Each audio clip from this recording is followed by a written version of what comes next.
Hello Summoners and welcome back to another ProGuides upcoming changes video. My name is Christoph and today I'll be going over all the upcoming changes that are planned for patch 9.11. Everything that's mentioned here can be found in the PBE right now, but please do keep in mind that nothing is set in stone and changes can be made before 9.11 hits the live servers. There's a ton of changes of new features that I'm so excited to talk about, but before we get into the video, I want to mention that if you are interested in increasing your rank today, please check out ProGuides.com with the description link below. We have tons of courses with pro players that will help you guys understand League of Legends better and ultimately get you better at climbing the ranks this season. Alright, let's get right into the video. First up, we have a bunch of new reworks that'll be joining us on the Rift very soon, and the first one we're going to go over is Wukong, the Monkey King. Wukong is one of the oldest champions in the game, and his kit has not stood the test of time. He was released back in 2011 and has stayed relatively the same since. Currently on the PBE, he's looking to receive a gameplay update with some massive changes to his kit. First up is Wukong's passive, Strength of Stone, which has a few new features added to it.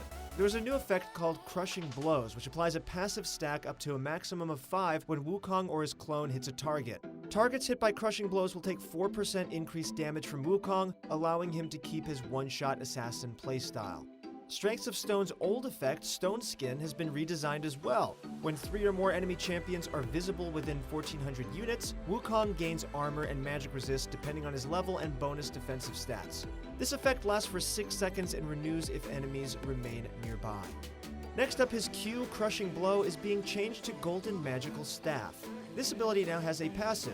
Wukong receives 125 extra range on his next auto attack after he casts any spell. The base damage on Golden Magical Staff has been decreased by a tiny amount, but it now has 20% AD ratio.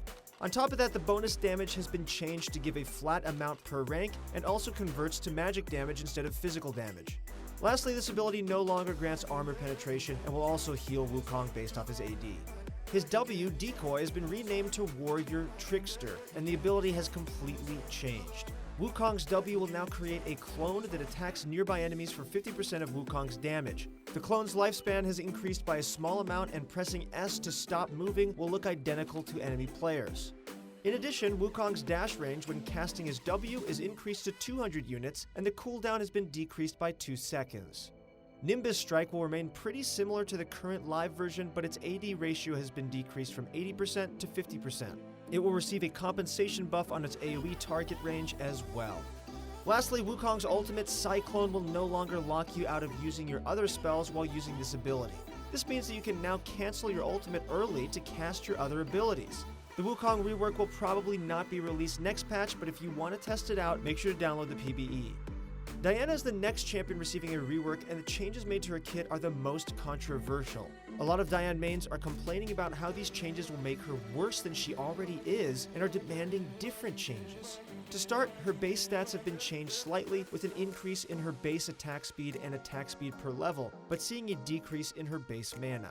Her passive, Moonsilver Blade, will have its AP ratio decreased by 20% and will now grant 20% movement speed on proc.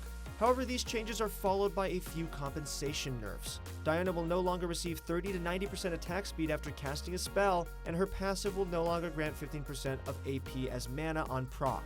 This is a huge nerf to her passive and is the biggest complaint that Diana mains have toward this rework. Her Q, Crescent Strike, will now reveal Fog of War on the missile tip, and her E, Moonfall, will have its cooldown reduced by 6 seconds at all ranks.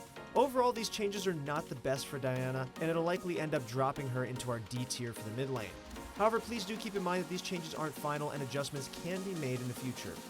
Janna will be receiving a few minor changes as well for the next patch, so get ready to purchase Ardent Sensor. Janna's W, Zypher, will have its damage nerfed by a significant amount during the mid to late game. Its mana cost will also increase by 10 at all ranks, however, as a compensation buff, this ability's cooldown will be decreased by a small amount. Next, we have everyone's favorite top laner, Teemo, the Swift Scout. There are a ton of changes being made to his kit, so let's go over them real quick.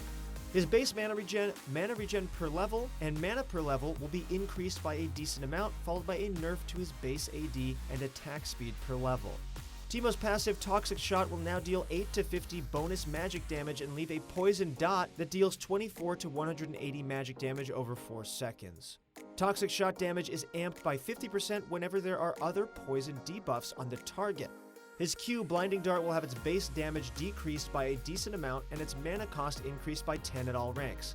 The AP ratio on this ability will be increased by 0.2 and is now a poison debuff. Move Quick is his W, and it'll no longer break stealth if he activates it.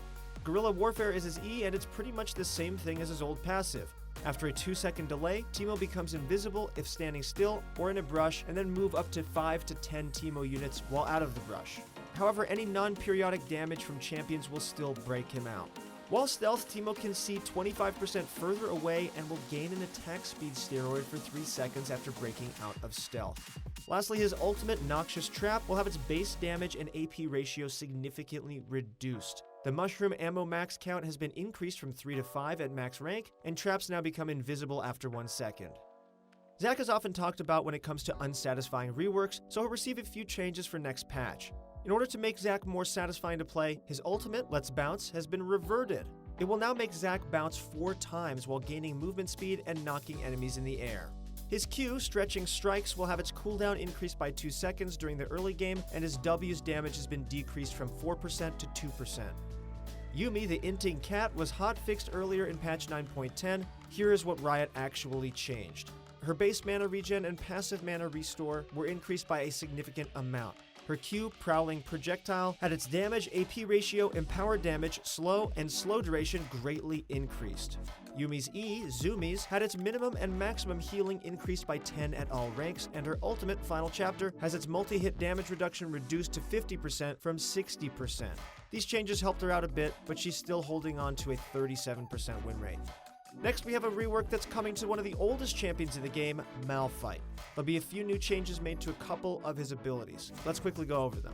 Malphite's passive, Granite Shield, will now glow when his shield is regenerating. In addition to that, the more armor he builds, the bigger he becomes. His Q, Seismic Shard, will have a small buff to its range and missile speed, but will receive a compensation nerf to its cast time.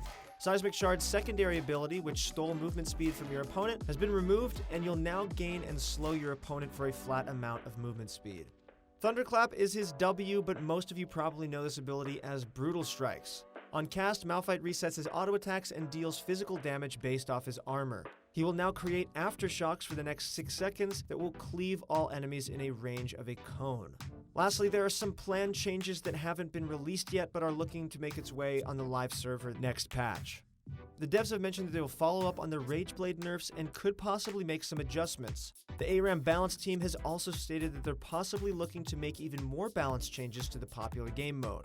In the past few months, players have been able to vote for which Tristana skin they wanted to implement on the live server, and Little Demon Tristana is now moving into the PBE for testing. The skin looks pretty awesome, so make sure to check her out.